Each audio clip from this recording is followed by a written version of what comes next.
Hello guys, good morning guys. Ipapakita ko sa inyo, magluto pa ako ng gulay ng talbos ng sayote. Igigisa ko siya sa pritong istang galunggong.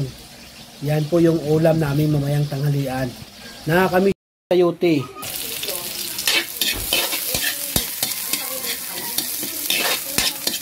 At ayan guys, tuloy ko na yung pag-isa guys, yung sayote.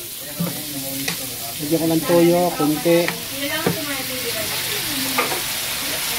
Ayan, ilagay ko na rin yung aking oyster sauce. Mix ulit.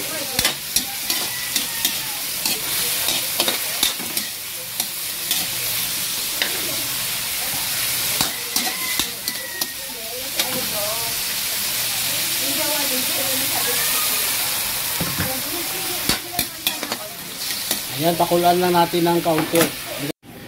At ayan na guys, i-check na natin yung ating nilutong gulay na sayote. Tingnan natin kung luto na. Wow, ayan. Mukhang malambot na yung ating gulay. Ihalo na natin guys kasi nakuluan naman ha. Ayan. Luto kayo ito guys sa tahanan nyo guys. Ang sarap nito guys. Simple lang, mura at masustansya. Bunga ng sayote at talbos ng sayote. Tapos, haluan nyo lang pritong isda. O, ayan. Yan, tingnan nyo guys. O, diba? Ang sarap. Sayuting may piniritong isda. Amazing! With talbos. Yung sayute, ayan. Kulo na, luto na po ito guys. At ililipat ko na ito sa aking tamang lagayan. Ayan. Ilipat natin siya dito. Ayan po. Luto na po ito.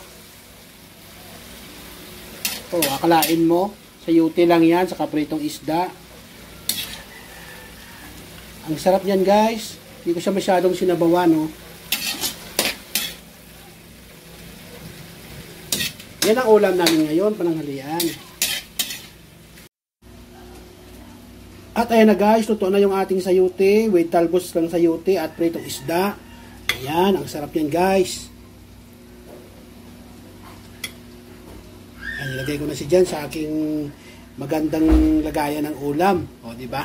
Wala siyang masyadong sabaw, kundi yung tubig niya lang, yung sabaw ng gulay, yung tubig ng gulay. O, yan nyo. Sarap.